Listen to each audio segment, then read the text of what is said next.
Alright, we are back with episode 1 of the Norse Mythology. We're going to go into how Yggdrasil and the 9 realms all came to be.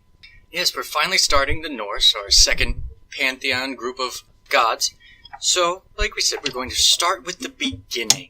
And just like with the Greeks, oh god, here we go. So, we'll get right into it. We have a lot of things we have nothingness beforehand. The giant void, the Ginnunga gap. This is a big old hole. I think it's Gundam Gap. I think it's just a big old hole full. Ginnunga No, it's a gap. hole full of giant mobile robot suits. So we have all these, mobile robot suits in a big hole. Makes just as much sense. Yes. So, we got this giant hole. Now, it's not the only thing. You have 2 realms that will come up a lot later in some of the mythologies. You have Muspelheim, the land of fire, and Niflheim, the land of ice, sometimes the dead. Again, it gets complicated. But let's just say we got fire and ice.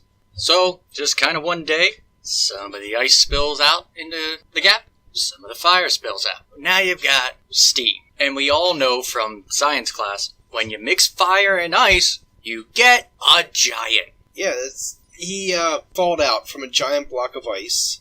This is Ymir, and he was really hungry from all that being in ice, and immediately started suckling the teat of a cow. Where did the cow come from? I think she just, what is it, Old Humbla, she just kind of popped up, hey, I'm a cow. So this primordial cow that may or may not have always existed, he drinks the milk of the cow, and what comes about after that then?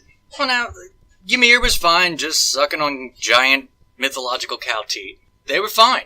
Until, cows like to lick things. So they licked some salt deposits or ice, and she found a dude. She licked out a dude named Buri, which, not really that interesting, except for the fact that he gave birth to Bor. Bor, I believe, came from a frost giant. They popped out of Niflheim as well. So now you have Bor, who marries another frost giant named Bestla, who gives birth to 3 gods. These gods we're kind of getting where we need to be. We have a couple generations of weirdness, not that the weirdness actually stops, but you've got Odin, Vili, and Ve. 3 brothers. I don't know, I guess there's not much to do other than talk to your giant-headed dad, his cow concubine, and, a couple frost giants. So they decide they're going for a nice long walk on the beach. Why the hell they found the beach, I'm not sure. So they're walking, doing, probably watching their footsteps and throwing stones and chasing those little sandpipers back and forth, trying not to get their feet wet, all cute.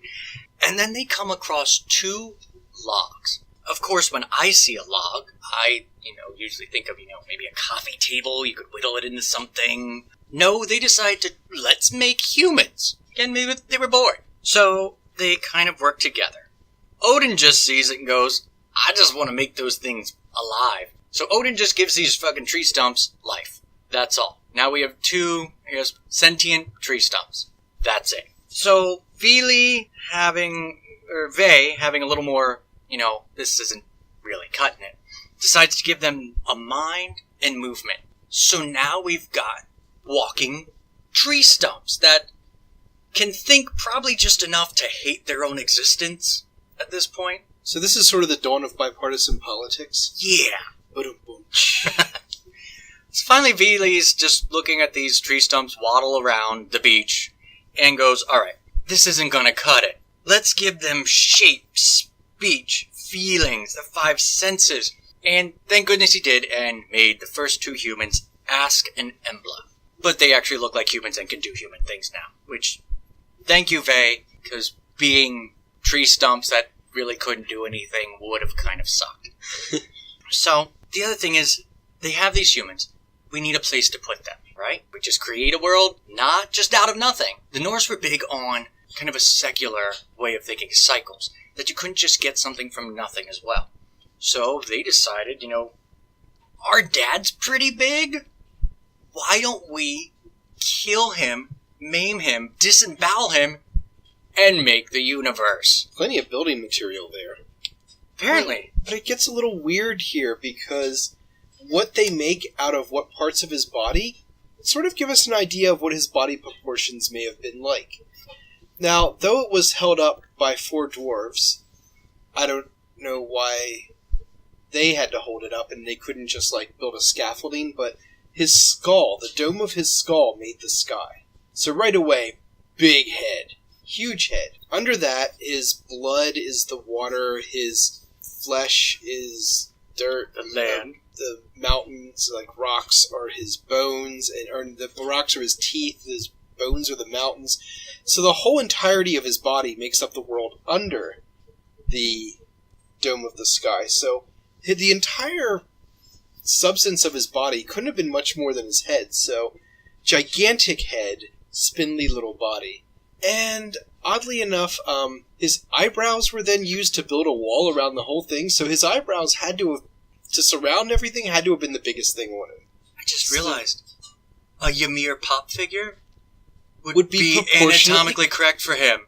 Oh man, we need to make this. Mostly eyebrow. We'll have to build gigantic eyelashes. Yes. I need to change my illustration. He could have worked for Maybelline with his long, flowing lashes, apparently. Oh my goodness. They were known for size and strength. It sounds like we're doing a wake-up commercial. So eyelashes so bold and beautiful. Here's the you drawing. You can protect a small civilization. So that's... I don't... Okay, my drawing looks way weirder now. Eyelashes not even a frost giant can get rid of. We have, like you said, the flesh that is turned into land. His teeth came out, became rocks. Hair was vegetation, which means he must have been like a yeti. It's disturbing. His brains then were splattered into the inside of his skull. They didn't stay there. They were removed and then thrown back in to the sky to make the clouds. The only thing we have that didn't come from him, they decided just staring at the inside of his head wasn't really fun. It needs a little something. So they stole a couple of sparks from Muspelheim, threw it up there. Now you got the stars. So the thing is, that wasn't just it. Out of his parts, I believe he sweated certain deities, sweated some giants. The maggots that apparently he may have had while alive, so I don't think bathing was a big thing for Ymir. He had maggots, and they were turned into dwarves. That's supposedly where the dwarves came from. And they burrowed into the ground and became horny little metal makers. Of his armpit? Yes, something sweated from an armpit, something got created, and I believe he had some inner thigh sweat. He had a glandular disorder, I'm pretty sure. Good Lord. Yeah. He was sweaty, he was hairy, he had a giant head, flowing lashes, bad teeth. Doesn't sound like the most attractive thing we've seen in mythologies, but hey, who am I to judge? So, again, you have everything set up. You have basically all our players, and now we kind of have the board. Vaguely. We know the Earth was created. But that's not room for all of the board. That's just one game board. And in the Norse, you can't just play a simple family game night with the Parcheesi board. You need to throw in multiple layers of Monopoly, Guess Who, checkers, Chinese checkers, because we have, I'm going to say this loosely, because this is what was written, according to the mythologies. 9 realms. 9 different worlds, some physical, some magical, extra-dimensional, that made up what they call the world tree. 3 of them so far. Yes. The world of humans, Midgard, Niflheim, and Muspelheim, which are ice and fire respectively. You think that would have been enough. But we have, Asgard. Yes, Asgard we all know of from popular culture. So we've got the gods as they set up. As we said, we left off with Odin, Ve, and Vili. They ended up mixing with giants. But it turns out they weren't the only gods. Now, this tends to get a little complicated. We've seen things we talked about the mythology of the Greeks, where you can see resemblances with Ymir, his offspring, killing him and creating things. We had that with Kronos killing Uranus, and then later Zeus killing Kronos. Here it's a little different. I mean, we still have the patricide of they killed their father to create things. But you also have, just like the Greeks, there was a war. There was the Titanomachy, the new gods versus the old gods. Here was a little different. You had, again, just about as cloudy as trying to figure out all the worlds. You had these groups. You had the Azir, and you had the Vanir. Now, there's discrepancy on how different were they. Well, it was said that a lot of the Vanir, if you look at them even just looking up these characters today, they had tended to have a lot more to do with magic, home life, childbirthing, where a lot of the Asir, the Asgardian gods, were more warlike leadership and just kind of powerful in general. Now, one story is that these races, these gods, were definitely separate lands, separate worlds, didn't really get along. And it was because Freya was one of the Vanir, and she was looked at as a witch. In some of the stories, Vanir were more of a magical race, versus the kind of more worried about physical manifestations, the material world of the Asir. So like wizards and warriors. Kind of, yeah. So, the warriors weren't real trusting of wizards, and there's multiple stories of how that got complicated between mainly mistakes made, misunderstandings that led to kind of this gap between them, this hatred towards one another. Until, again, various attestations of, okay, we're going to try to be friends. One way they did that, there was a kind of sold off gods back and forth. Some of these Asir sent some of their gods to the Vanir, and vice versa. Which, again, we see a lot with the mythologies. Yeah, gods don't have much to do other than bang.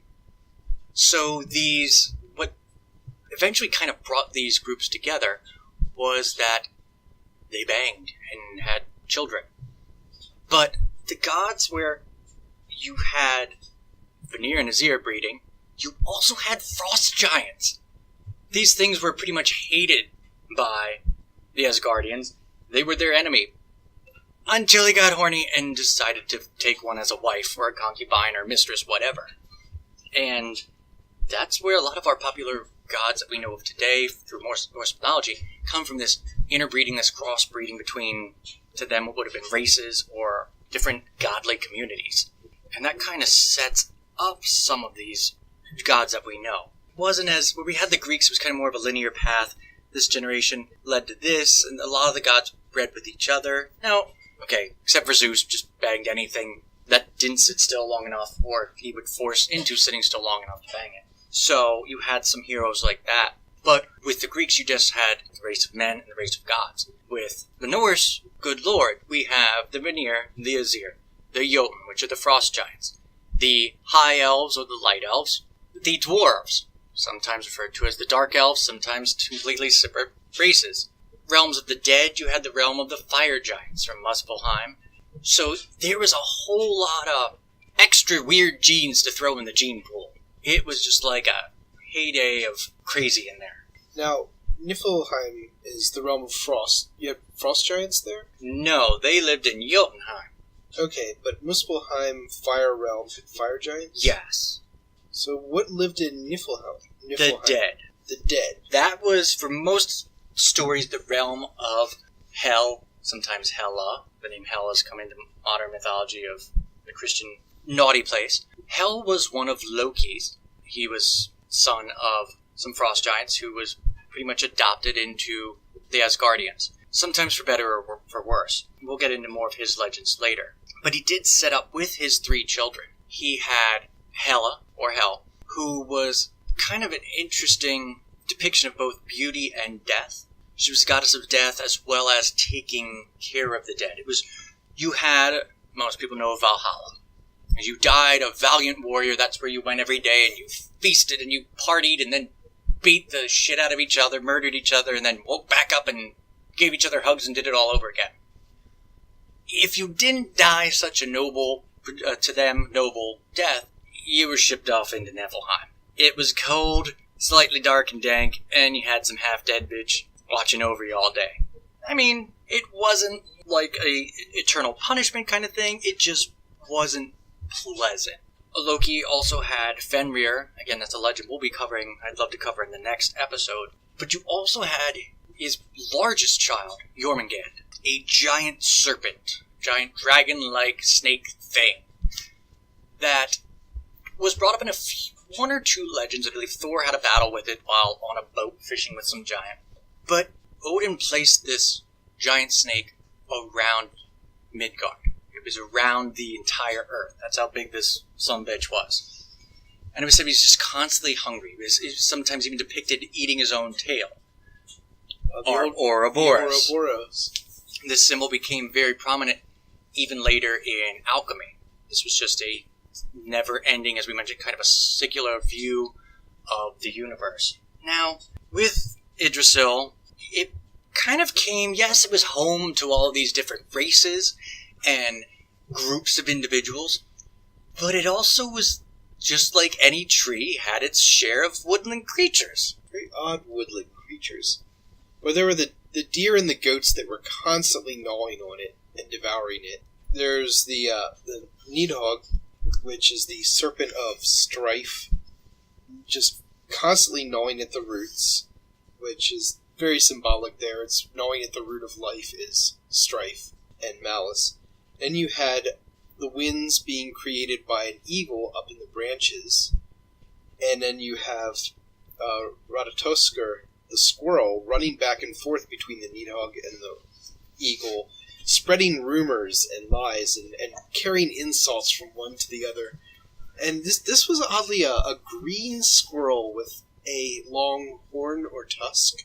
Because why not, Norse? Why not? The drill tooth is the Ratatoskr means. But I love that his only function in creation was to be that gossipy bitch that no one can stand. The thing is, with these animals, most of them, again, some created winds, some spread gossip, whatever these things just gnawed and ate the leaves, the branches, the roots, it's very the detrimental trunk. to the tree. Why they were really there, other than to just fuck with it, is beyond me. But, thank goodness, we had 3 individuals that kept our universe from being eaten by a bunch of Disney animal rejects. The Norns. These were the wise women. These were the keepers of fate, destiny. It kind was of, in a lot of ways, almost reflect how like the 3 fates were. Mm-hmm. They seem to be almost like their version of the 3 fates. You'll have it across the groups of gods that we talk about in the different pantheons. You usually have in your mythos some sort of divine creature. Usually it doesn't necessarily have to be a god per se. But that was one thing. I mean, even humans are still obsessed with it. You still have numbers late at night to call and find your future. People still doing Psychic tarot hotlines. cards, psychic hotlines today. It was something that was really sought after, especially back then when you didn't have the luxuries we do today. It was even more terrifying. We asked today, what's my life going to be down the road? They were like, am I going to make it through tomorrow? Is some wild animal going to eat me? Am I going to run out of food? So you have that, and the role of that was filled by these Norns. It was said that they actually weaved, they had yarn, that they would weave the strings of individual people. And when your line was cut, well, you were now going to the realm of Nephilim, or maybe Valhalla. That's when you had passed. But everybody was always going to these poor women for advice.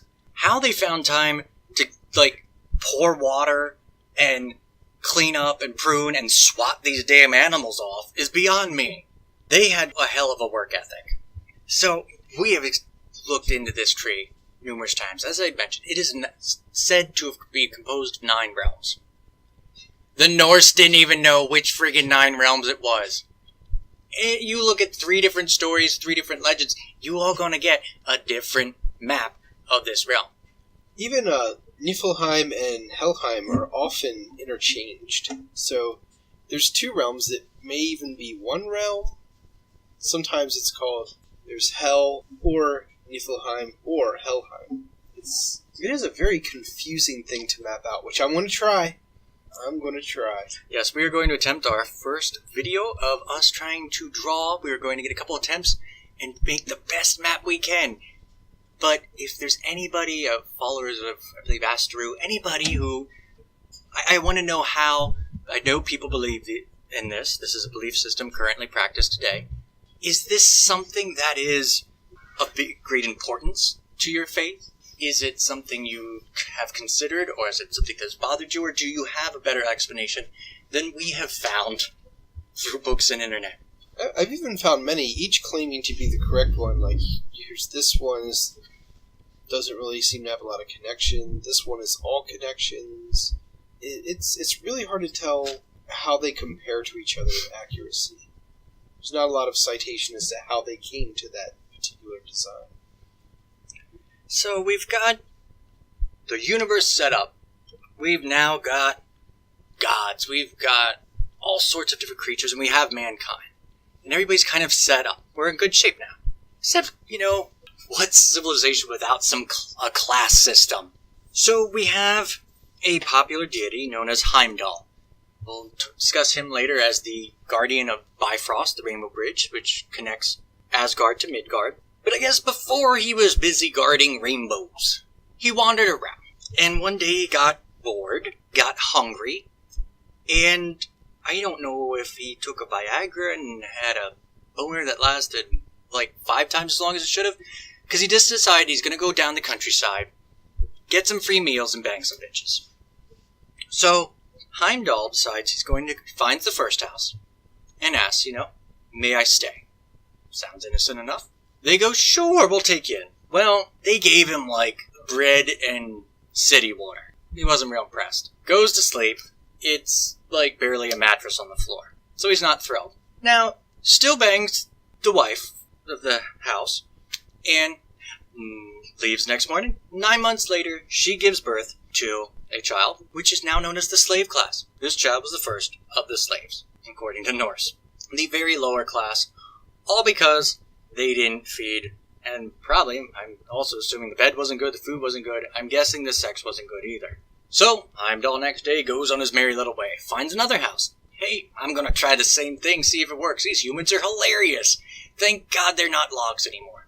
So goes in, can I stay here the night? They go, sure, we'll feed you. Food's a little better. Like, the bread ain't stale. The water might be from a Brita. This is acceptable. Maybe a little jam for the bread. Yeah, a little flavor. Goes to the bed. At least this time, we might have an actual box spring. It's not, like, riddled with bed bugs and semen stains, This is a little classier. Great. Bangs the wife again. Goes peace out the next day.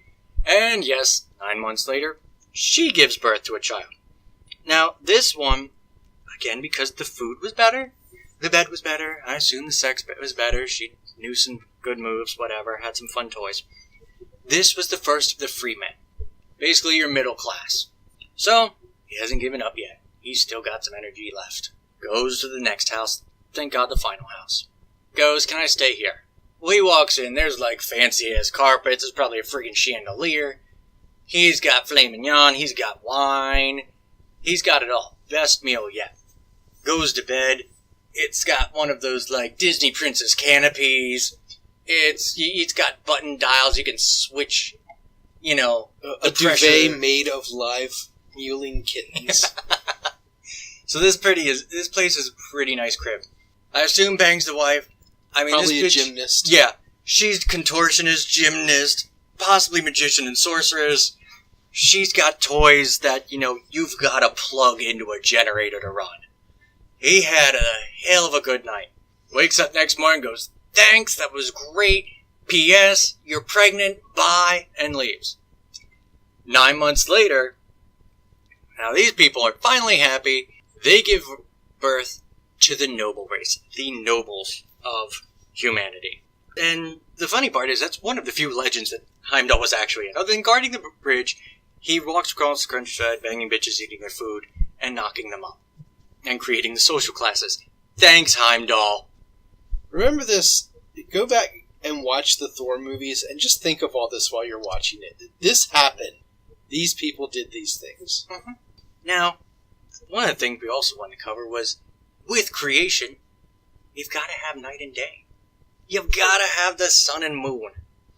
So, we have these classes, we have these humans made, and we have this guy, I'm going to botch this, Mumdalfari. He was a man. Great. Not a lot about him. He had 2 kids. You think that would be the end of the story. But no. These kids that he had were shiny. No explanation as to why. They were just born shiny. We're talking like glitter, day glow, drag queen exploded onto them. They are shiny. They're like the first ravers. Yeah. Just in neon glow, full out. Techno music playing as they just walk through the countryside. So, I mean, you could just leave this father and his two shiny children alone, but the Norse gods, being who they are, went, "What the hell? Why did you have two shiny kids?" He goes, I don't know. I just, they're my kids. I'm like, well, screw that. We're going to throw them in the sky. Dad's like, wait, what? And before he could say anything, his two shiny children are now running around the sky. And I guess they weren't big on that, so they got thrown in chariots and are now pulled through the sky. As with almost every mythology, the sun and moon are people riding chariots. Because you ever see a person like riding a chariot in a movie and they look like a giant sphere? Happens all the time. Yeah, it's an easy mistake to make. Anyway, and they're being chased by wolves. Yes. Oh, that we'll get into. You have to have some motivation to day in, day out ride a chariot nonstop. Because there was that time when Sol millennia just is sitting up there going, you know what, I am tired of this, and just stops. And there's I almost said Odin. I did, yeah. Odin goes, bitch, you ain't sitting here. Poof! Sends a giant-ass wolf to chase him. So they get no rest. So we have, apparently the sun and moon, which you think on its own would kind of, you think you would understand that's night and day. No. We had a Jotun, a frost giant, give birth to Nat and Dog, night and day. That apparently there's some saying that they're even up in the sky floating around. I guess with Sol and Manny. I don't know. So the sky is a busy place. You've got two shiny kids, two giants, riding around in chariots on the inside of Ymir's skull, dodging sparks and cloudy green matter, while two wolves chase their asses until the end of time. Which, spoiler alert, they catch. Which is prophesized from this exact point on. So these poor bastards, it's not even like, alright, if we do this for a couple millennia, just drive around in circles, we'll be released someday. No, your only release is getting eaten by a giant freaking wolf. And that was probably welcomed within, weeks of doing this. Funny thing is, we sometimes come pretty close to this. Apparently Sol doesn't have the fastest of chariots, and occasionally the wolf will catch up and start to devour her. Solar eclipse. So every now and again, you get a solar eclipse. So any good self-respecting Viking during a solar eclipse will do what they can to stave off the apocalypse and bang on their shields and yell to frighten the wolf away. Hence what I'm doing next eclipse. Neighbor's gonna love me. Every eclipse, bang on your shields, yell and scream, and scare that wolf away. Because if you don't, Ragnarok is coming, and that's gonna suck for everyone. So we have our characters, our boards, everything is set.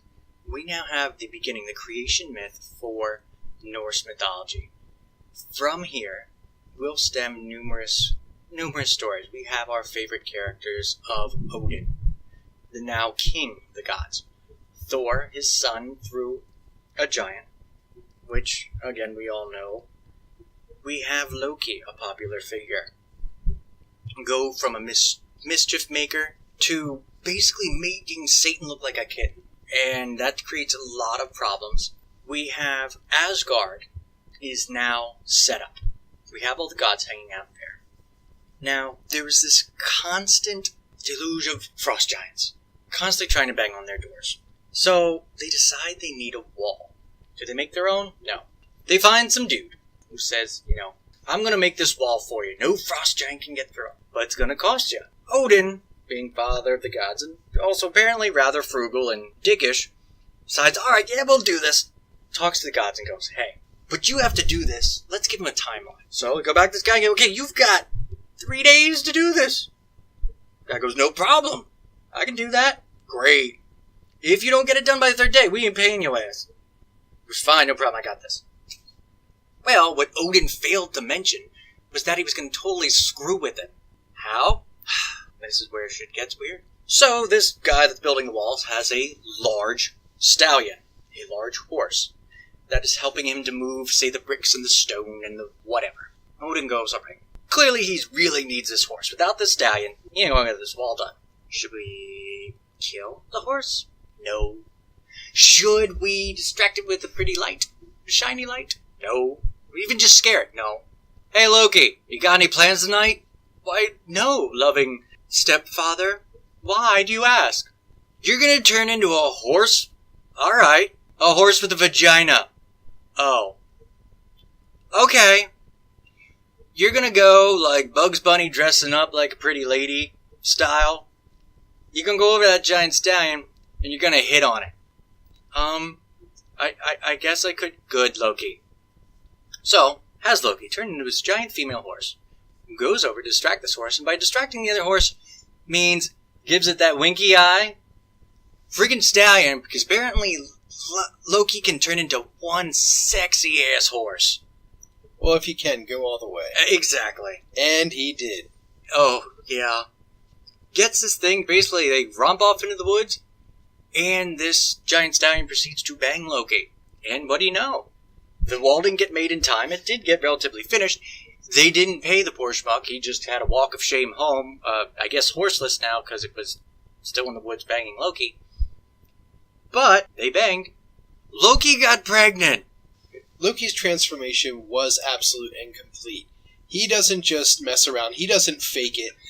He went the real deal. This man was devoted. Yeah, he didn't just put on a horse costume.